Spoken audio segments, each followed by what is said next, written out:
It's common knowledge now that we support two teams passionately in this T20 World Cup, Pakistan and Canada. And the inaugural game of the World Cup was between Canada and the USA. And honestly, I just can't take it anymore. On my way here, I was about to hand in my resignation from the podcast, and then I remembered this quote from the legend, the greatest of all time, no one better than him in the history of the sport that he played. The quote goes like this: "You, me, or nobody is going to hit as hard as life, but it ain't about how hard you hit. It's about how hard you can get hit and keep moving forward. How much you can take and keep moving forward. That's how winning is done."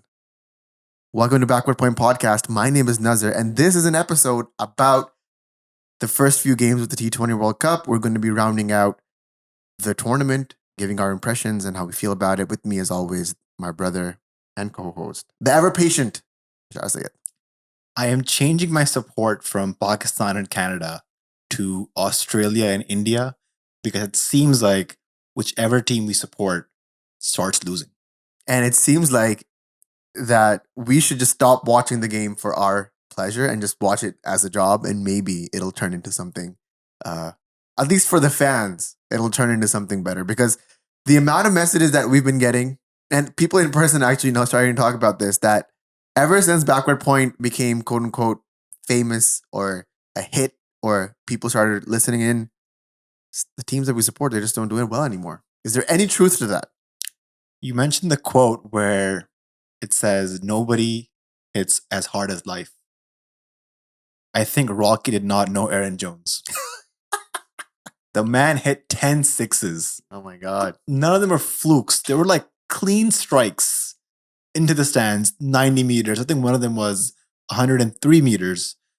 Just, I think, a terrific game to start off the World Cup. I think we should set the stage on how we were consuming this game. We went on for a nice dinner with our friend Sadiq. Shout out Sadiq if you listen to the podcast. And we had like this smoked meat restaurant. We were like, yo, we're gonna feed ourselves. We went back to Sadiq's place. He lives on the 44th floor in downtown Toronto, so you could see the skyline. We're like, we're gonna get in our Canadian spirit. Played the game, got some tiramisu, and now we're watching the game. And I would say 28 hours of that game, it was just pure bliss. To be a Canadian cricket fan for so long, watching them and following them through their leagues and through their conferences, trying to make it through to this stage, and finally the day coming. And, Saad was on the podcast, and now he was on the ground, and I just met with him last week. It was just like one of those things where I was like, this is so amazing, and can't believe that Canada is going to get the first W. They deserve it. And then Nikhil Datta happened, man. I'm talking about Nikhil Datta. This is what happened. No, before even Nikhil Datta. So 8 hours go by. USA is like 48 for 2. 48 for 2. Yeah, yes. They were 48 for 2 after 8. And Nikhil Datta comes in to bowl. And Bashar is like, yo, Nikhil is like, he's really good. He got Kevin Peterson out on in the CPL. And he's like, you pull it up on YouTube and like you're showing it to us on our phone. And it was a great delivery. Like it was one of those dusras. Like it just popped off. Kevin had no idea what's going on. He's probably thinking Saeed Ajmal was in his nightmares again. Just mill stump out of the ground. And I'm like, yo, this is legit. And I also said he is the Sunil Narayan of Canada. You said that. These are words that came out of Bashar's mouth. And the first delivery Nikhil Datta bowls, neck height, full toss. I think Nikhil forgot that this is cricket and not baseball. I think he was trying to strike out Aaron Jones. First ball, no ball. Next ball, wide. And then just that over. Went for 19. The free hit goes for 6. Double, single, wide, 6 more. And then the finishes off with him being hit for 19 in his first over. Before that, the USA needed 147 of 72 balls. The required run rate was 12.25. And I was just trying to simulate ways in my head as to how Canada can bottle this match. But I did not have Nikhil Datta bowling no balls and wides in my list of simulations. But it's not even Nikhil's fault because, well, I mean, a little bit, I guess. He sort of changed the trajectory of the game. If you get hit for 19, like that momentum, like you take it away from you. And then I still think Canada kind of had it in the bag. It was after, I think Saad Zafar bowled, and then after him, Gordon bowled. Yeah, Saad Zafar then comes in, gets hit for 14. Yep. And then comes in Hayliger. Yeah. Also gets hits for 10. And then comes in Gordon. So at that point, Nikhil Datta's hit for 19, and Saad is thinking, okay, my main ball gets hit for 19 in his first over. I need to get someone else to ball the rest of his 3 overs to get that full 4-over quota. So he brings in a part-timer, Bhargat Singh. Yes. Bhargat gets hits for 15. And then comes in Saad himself. He's like, I'm going to come in, take some wickets. And Saad was bowling well up until that point as well. Yeah, his figures before that were pretty good. And then he comes in, gets hit for 20. And then just that over from Jeremy Gordon, never ending over. 33. This man bowled like 9 deliveries in that over. 2 inning deliveries. 9 or 10 deliveries were bowled. Only 6 of them were legal. He gets a Gauss out, and then that ball is also a no ball. I was like, this is like the worst nightmare of all time for these Canadian players. And I'm just feeling for Saad. I'm like 195 on the board, and you're like hiccuping, and you're just it was a choke job. I was so disappointed. I was like, this is how the New Zealanders must feel. This is how the South Africans must feel. Like this hit home, man. Gordon bowls an 11 ball over. It 11 goes for balls. 33 runs. And at the end of the over, it's just a run-a-ball equation for the USA. And I think they played quite smartly because they finished the match in 17.6. 17.3. 0.4 overs. 17.4 overs. Because in this pool, I think every pool, run rate is going to matter. Net run rate. So for them to finish the match off shows that they were in the game, focused in the present moment, but also looking at the future games to come. Because if the USA beat Ireland, they only need to upset Pakistan or India to go through to Super 8s. Mhm. That's where we're at. And Canada, I think, after this loss, it's going to be hard for them to get any wins this whole World Cup. Yeah, this was the one that would have sort of gained a bit of momentum for Canada to maybe even see off Ireland or Pakistan even. But at this point, the way that the USA are playing, it's one of those things where I see how they lost 4-0 in the series. Man, Nikhil's bad luck. He balls it over and then the ball keeps following him. Like so Saad is hiding him at short third man. And it's that over from, was it Gordon or Hayliger? Gordon. Gordon or one of those. The ball goes in the air and Nikhil Datta gets under it. He drops it. And then the next ball, I think, also follows him For a 4. for a 4. Yeah. Yeah. So- Maybe it was Kaleem's over. I don't know. Kaleem's over. It was Kaleem's over, yeah. right? Yep. Ah, man. It was just one of those things where I was like, dang, this is tough, man. This is really tough. Like you scored 195. Do you think that maybe Canada were under par? Maybe they should have scored 210 on that pitch. That pitch was beltering. Actually, not. I just look back on all the games that happened last year at the MLC, and the scores are pretty much 180, 215, 144, 177, 163, 154. So I think 180 plus on this pitch was 190 plus. They scored 194. 195. That's a pretty good score. And for the first 8 overs, they had them under pressure. Yeah, but Canada did start slow though. Like they sort of made up near the end, but they started slow. And if I'm just thinking about how if Canada would have even put 20, 30 more on the board, it would have been tough. But then now again, I'm just picking at reasons because at this point, when one of your prime bowlers goes for 33, there's really not a lot you can do after that. And yeah, I got to feel for Saad Zafar and the Canadian team because this was their moment to shine. And it's gonna be tough. I mean, unless Pakistan give them a gift and he's like, hey, you feel bad? Here, take the W. I don't see Canada getting any more wins in this league. Yeah, but ridiculous knock from Aaron Jones, 94 of 40, 10 sixes. Some of the cleanest hits I've seen. Born in Queens, New York, and then went to Barbados to play first class cricket. And now he's back in the USA. Kind of weird to hear USA chants at the stadium. Yeah, I mean that's and some native US like Americans were at the ground as well. They were, and one of the things is because it hurts 2 ways. Really don't like the US, right? Don't like the team and all that. The rivalry goes back way back in time, and you sort of read about it and you believe it a little bit more.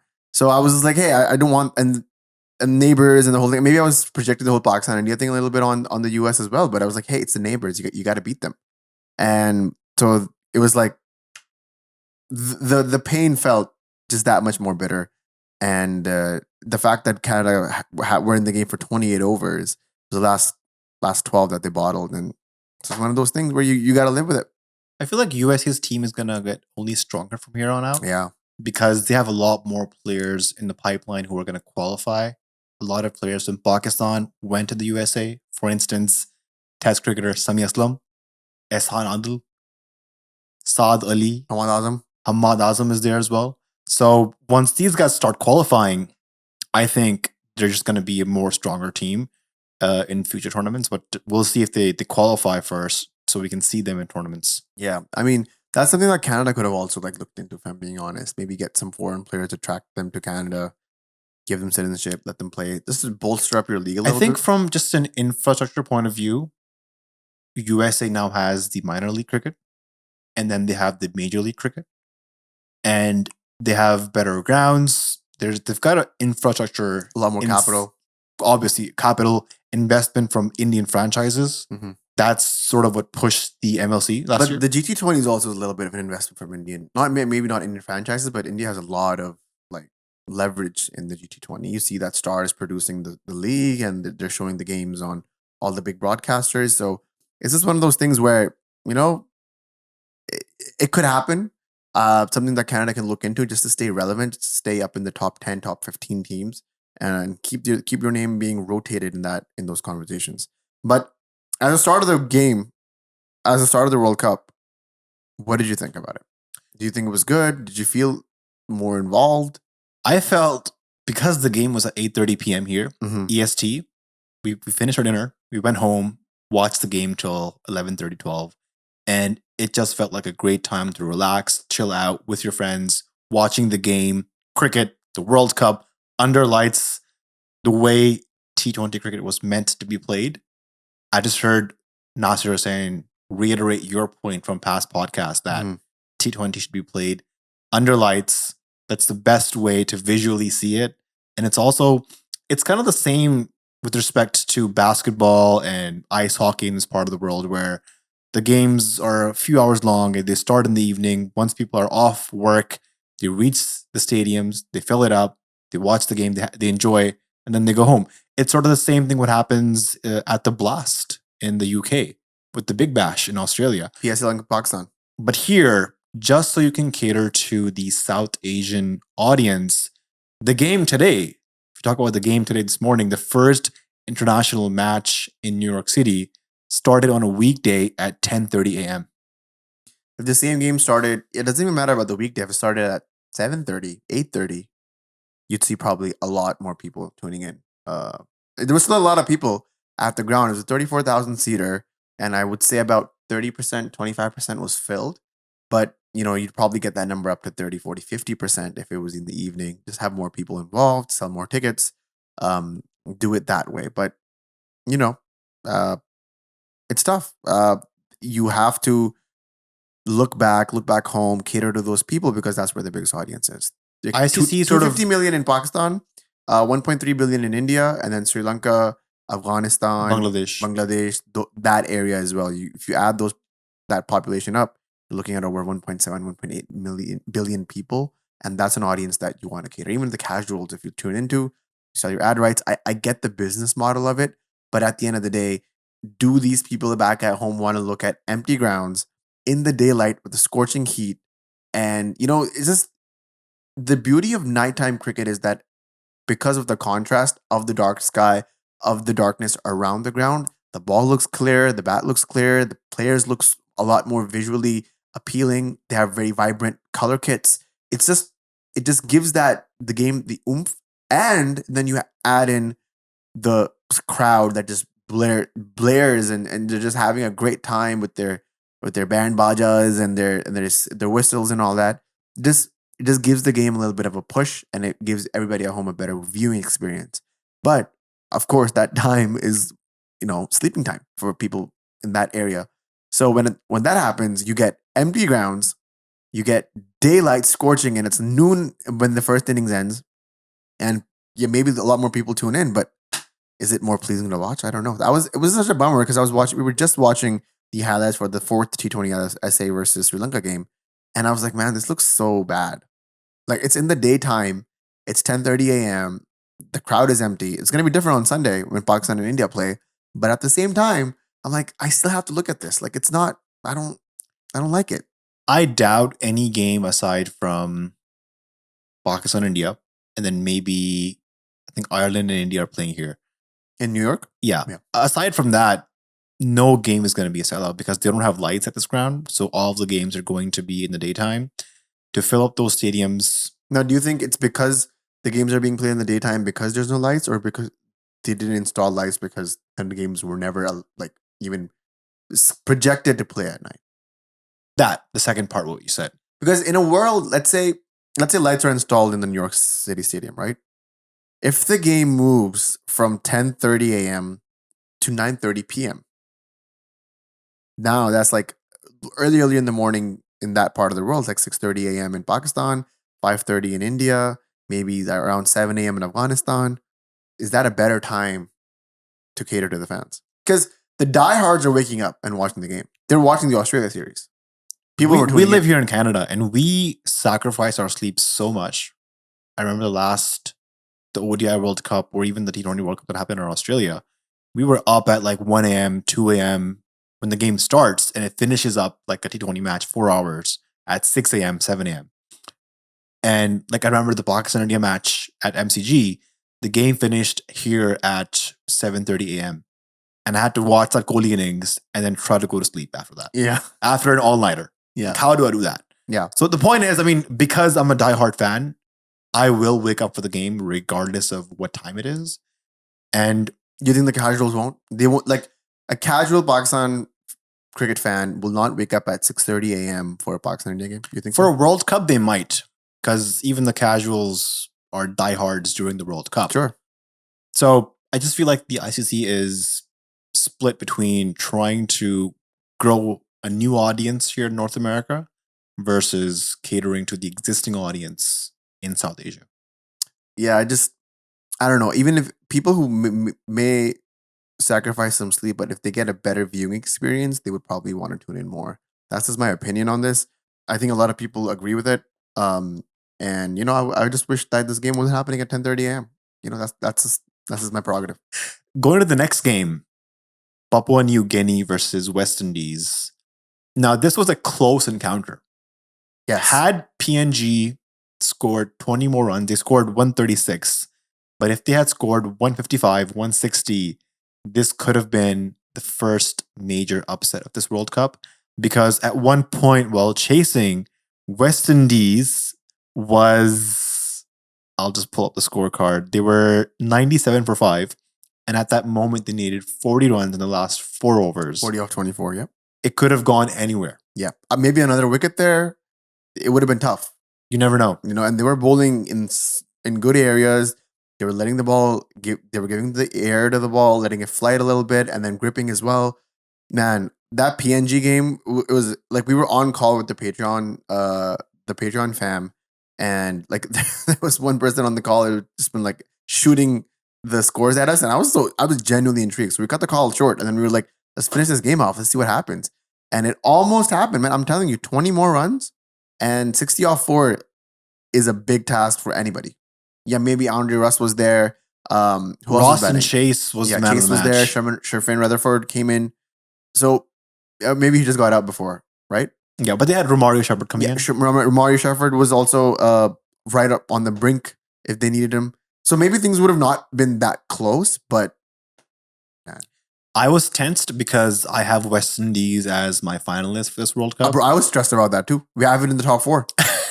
We both do. So I was like, yo, which West Indies is turning up for the World Cup? Yeah, they managed to sort of seal the deal near the end, but this is why I'm really digging this World Cup so far, and we'll talk about the third game as well. Man, close games, and the format gives leverage to these associate nations to, if they turn up and play with their hearts out and just don't make big mistakes like dropping catches, misfields, misreading the pitch, trying to hit every ball for 6, they have an equal chance to come in and upset and win a game or two. And this is where like the lore and the fairy tale of cricket starts to get deeper entrenched into these societies, into these countries. If PNG went out and beat West Indies, who was a two-time T20 World Cup champion, two-time ODI World Cup champion, if an associate nation on the top of Australia comes out and beats you, come on, man. That is a fairy tale story, and you'd want that as long as it's not your team being beat. But even with like Namibia and Oman, I was like, I don't know who to root for because they both look like they want to win, and it came down to that. For some reason, I had myself on a Sunday night just tuning in, watching this match ball by ball. I was in bed because I was like, oh, Namibia's got this. I get a text from Bashar at 12:30 a.m. He's like, yo, super over. I'm like, no way. That's crazy. I was not expecting that because even the last over, they needed 6 off 6. And the first ball is like a single and then wicket, dot, wicket. So they need 5 off 3, single, 4 off 2, double. And the last ball was being faced by David Wiese. Yeah. It was supposed to be a dot ball. He swung for it. It was a good line delivery on the 5th stump. And the keeper fumbled it. And they ran it by. And the keeper even fumbled throwing the ball at the wickets. Had he hit, it would have been run out and they would have won the match. But because they ran the one, it went to the super over, and David Wiese just smashed them in 20 plus runs. Yeah, 21 runs off that over. And just goes to show, man, like UV said on the Backward Point comments page, easier to talk than play. And we've been talking a lot of shit about Azam Khan. A lot of people have been. And this is one of those things where I was like, hey, maybe it's tough out there. Keeping in those conditions is tough. We were watching the game today, the South Africa-Sri Lanka game. Again, I don't want to jump too ahead, but those were tough conditions to keep on. The ball was staying low. Every now and then it would just dart in, and you have to be agile, and it's not going to be easy. Whoever keeps for Pakistan, you got to keep that in mind. Trumpleman was on fire in his first spell. GT20 alumni. I felt like Shaheen Afridi's soul had gotten into him because this guy was bowling full left arm in swinging deliveries. He was on a hat trick took a wicket the first 2 balls, and he was on a hat trick and finished with 4 overs for 4 for 21. But despite that, the man of the match was being given to David Wiese. He's 39 years old, a legend of the PSL. 39 years young at this point. A legend of Lahore Qalandars, 2-time PSL champion, former South African player. But it seemed like he had his heart and soul into this Namibian team. His celebrations after wickets and the boundaries he scored showed how much this win meant to them, because they'll be looking to also upset future teams, so it can be an interesting World Cup there. Who else is in their group? Is South Africa in that group or no? I gotta check who they are in the groups with. So yeah, just check that. But I really like the way Trumpleman was bowling. He was in the GT20, and we saw that. Yep. They have Australia, England, and Scotland to face next. Okay. So still 2 really interesting competitions. And if we know anything about England, they always beat the small teams, right? For sure. So Namibia, I mean, I'm sure they can beat Scotland and just upset either Australia or England. You never know. I'm saying England loves to choke against the smaller teams, bro. They've done it many times. Scotland, Ireland, you name it. England will show up, but we don't know how much of the Flintoff effect actually has rubbed off on this English team. We'll find out tomorrow. David Wiese also took 3 for 28 in 3.4. So that's probably why you saw him, take the bag for player of the match. Good game overall, low scoring game. You know me, love a low scoring thriller. Bring those back, guys. And I think this World Cup is really etching towards a low scorer. I don't know what's going to happen in NYC, because if South Africa and Sri Lanka are any measure of what's going to happen, Sri Lanka gets bowled out for 77. Now, a lot of that goes back to how Sri Lanka was playing. Like, some of those shots were dubious at best. You have to be better than that in an international game. So first game of the World Cup, coming out and swinging the bat like that, come on. Angelo Matthews, though, Shoaib Malik of the Sri Lankan team. He does not want to retire. He can't retire. It's impossible for him to retire. And they won't force retire him. He will play another 6 years. He came into bat at number 7. Yeah. And he opened the bowling. What is going on? I don't know. I mean, I was shocked that they persisted with him through the ODI World Cup, and then I don't know. What are you trying to prove? He's like the only player left of that 2010s crop. Yeah. Everybody else is new. Patirana is bowling some rockets. 154 kilometers I saw. 151 Yeah. Crazy. rockets. And then I think he has an action like Malinga, has more quicker. pace than Malinga. Yeah. But does he have the accuracy like Malinga? He does. I think I've seen him ball for CSK in the IPL, and he's got accuracy. He balls good in the death, and they actually have one more slinging bowler in their team, Tushara. So it seems like they want to just reignite all the Malingas. Who knows? In the next couple of years, we'll see 4 pacers in the Sri Lankan team, all slingers. What did you learn from this Sri Lanka South Africa game? That this pitch is unpredictable. That the bounce is uneven. Some balls are bouncing, some are staying low. 77 in a game at New York, the first ever international match in New York City. And if you're trying to lure in a new audience, I'm not sure if they want to see a low scoring thriller. That too, like 77 being chased in the 17th over by South Africa.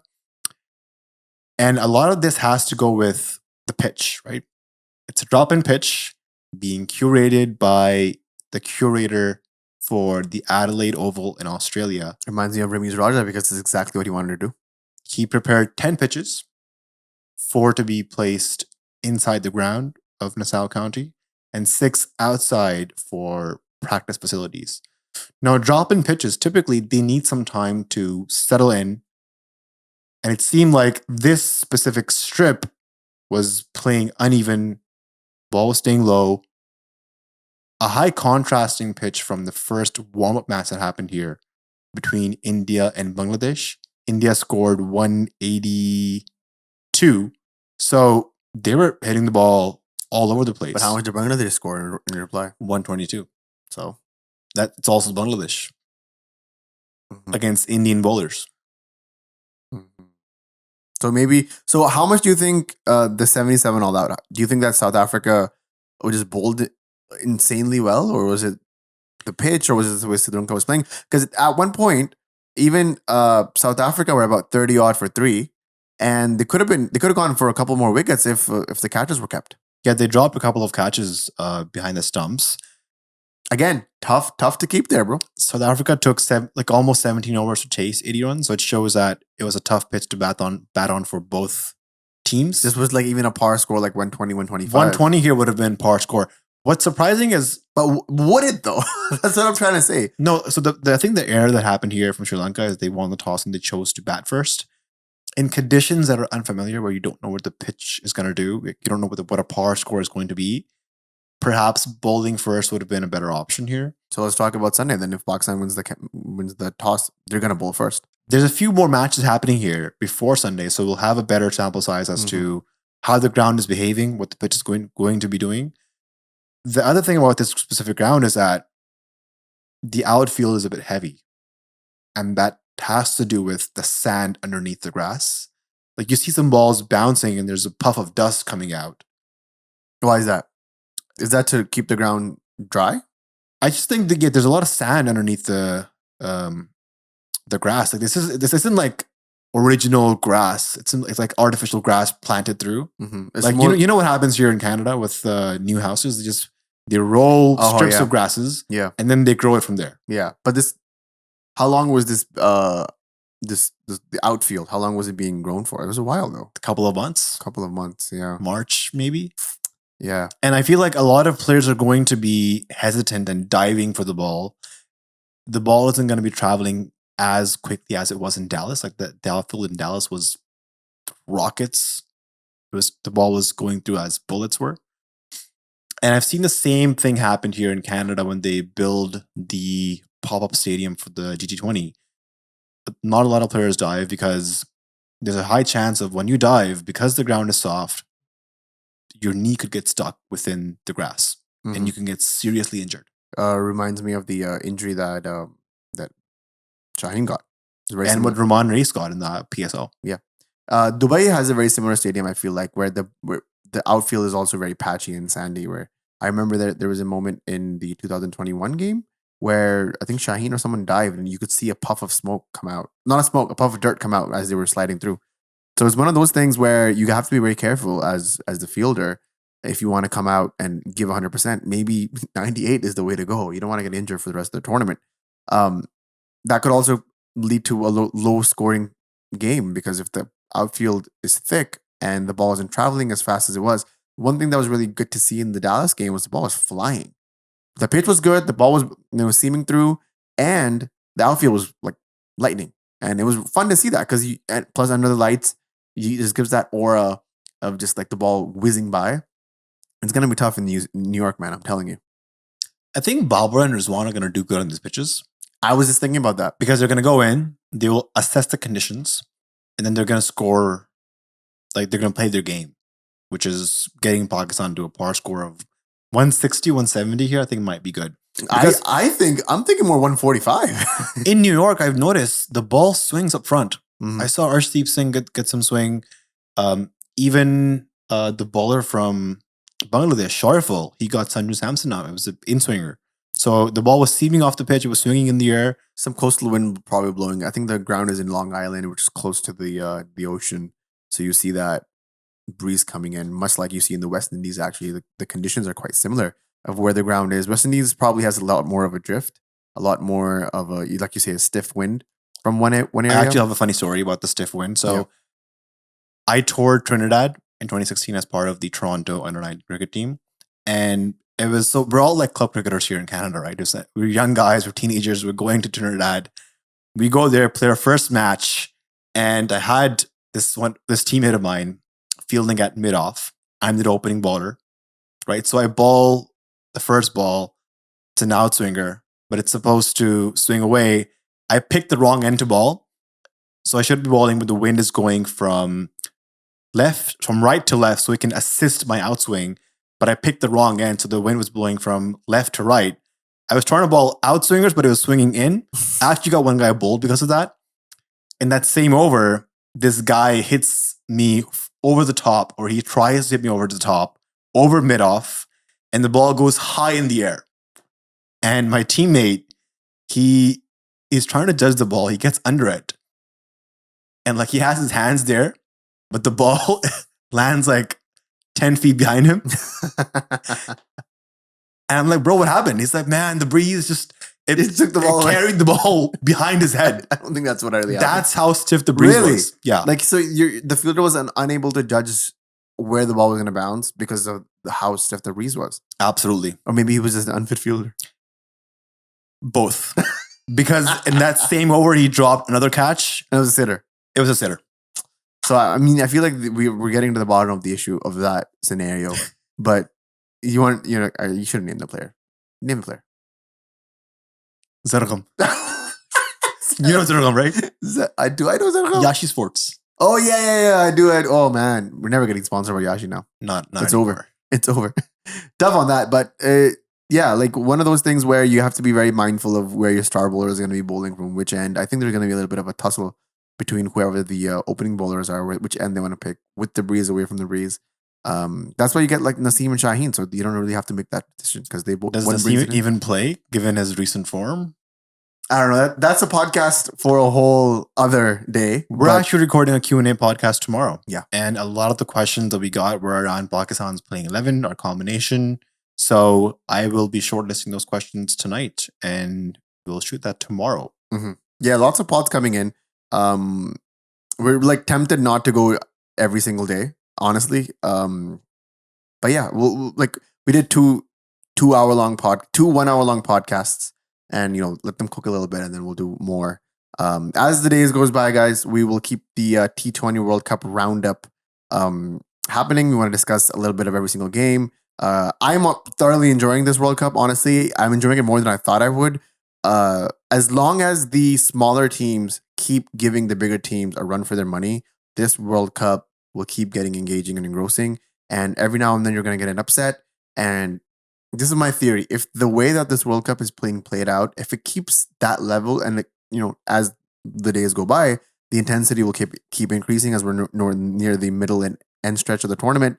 I think this might be maybe a top 3, top 4 tournament of all time if the intensity remains the same. We were just watching the Afghanistan, Afghanistan was playing who again? Uganda. Yeah, Afghanistan Uganda game, and that's just completely one-sided. Like They made 183. They just got bowled out for 58. Uganda did, and even though Uganda in the first innings, in the second sort of part of the first innings, after the 10th over, they brought it back. Like they only gave 83 in the last 10, and I think the pick of the bowler was Masaba, my guy. He was bowling amazing, a leggy from Uganda, keeping the areas right, really giving the Afghanistani batsmen a run for their money. And what was his figures? Brian Masaba had 4 overs, 21 and 2 wickets, 5.25, 8 dots. So, and he didn't get hit for a single boundary. I think you should take some notes from Masaba. Hey, I was like a fan. I'm like, Masaba, like, come on the pod, bro. Let's talk about leg spin. And that's how you know that there is potential there. Every now and then you'll get a spark like that. You just gotta cultivate it. And games like this will keep happening, but every now and then they'll come close, like the PNG and West Indies game. I wonder if the Indian audience is having a hard time watching this World Cup because they're just coming off of an IPL where 200 was an average score, 220, 230 was being chased. And come to this World Cup, we're having low scoring thrillers. And I think that might just be the trend of this World Cup where 150, 160 might be a good competitive total. The balls in Guyana and Bridgetown, Barbados, the ball was staying low and slow. So if you just have bowlers bowling wicket to wicket, like just disciplined bowling, there's going to be some good low scrolling tilters. This is the last point, and then we can finish. I think the tactic, if it is a tactic, if you're going to be generous, of keeping Abrar a mystery spinner in this World Cup might actually pay off if these pitches remain the way that they do. If they keep playing the way that they're playing, a quote unquote mystery spinner like Abrar could be an asset because you don't know if he's going to go in, if he's going to go out, going to stay low, if he's going to be a quicker one. And, as long as Abrar can hold his own, you never know, man. Everything can happen. Imad is going to be dangerous here. Imad and Abrar both. Or even Iftikhar. Give him a few overs. So this is why it doesn't make sense why Pakistan picked 5 pacers in the squad. Like, why is Abbas Afridi there? He's not going to play any games. Osama Mir for Abbas Afridi. There is no world where Abbas Afridi plays a game ahead of Shaheen or Haris Rauf or Mohammad Amir or even Naseem Shah. So it's just he's wasting a spot. I wish we had maybe a middle order batsman. Yeah, Salman Ali Agha. Like maybe if they had tried Salman Ali Agha in the New Zealand series, we could have been like, okay, Azam is not really in form. He's not performing with the gloves. We can bring in Salman Ali Agha. He's a good player of spin. He plays a sweep shot, plays a reverse sweep shot, gun fielder, ball some good off spin. But we haven't tried him out this at this stage yet. Yeah, very fair. We'll go deeper into the Pakistan India game as well. There's going to be lots of coverage from Backward Point for that. Thank you guys for tuning in. You guys can feel free to join the Patreon. If Pakistan make it to the semifinals, we've promised our Patreon subscribers that we will do an extra call for them before that just to discuss the tournament, the way that Pakistan is playing, the way the other teams are playing, and what's going to happen in the semifinal. As of this moment, we still have no tickets for the World Cup, and so there is a big chance that we might not be going to New York City and instead be live streaming this game with you guys. Again, Bashar is still not 100% convinced that he wants to do this or not, but I have already started saying it out loud, so I'm going to make him show up. I think that's it for us. Very fun few days in the World Cup. Looking forward to more games. Tomorrow's going to be a really good one, Scotland versus England. And then as the tournament progresses, you get the bigger teams battling with each other. That's where the tournament will pick up its steam. And more evening matches, man. That's what I call for. This is a great time to join the Backward Point Discord community. Yeah. We have different channels that you can have commentary on. You can discuss the game with other fans who have similar mindsets, and you can discuss things, you can debate stuff. It's a non-toxic community. If you are being toxic or disrespectful, we have moderators. They will ban you. We have banned people, and you will continue to ban you if you be disrespectful to anybody in the server or towards players.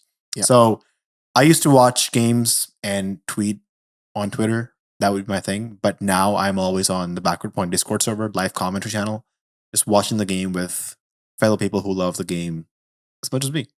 So all the links are in the description below. If you're listening on audio, please leave a review, like, subscribe, tell your friends about the podcast. Let's keep growing.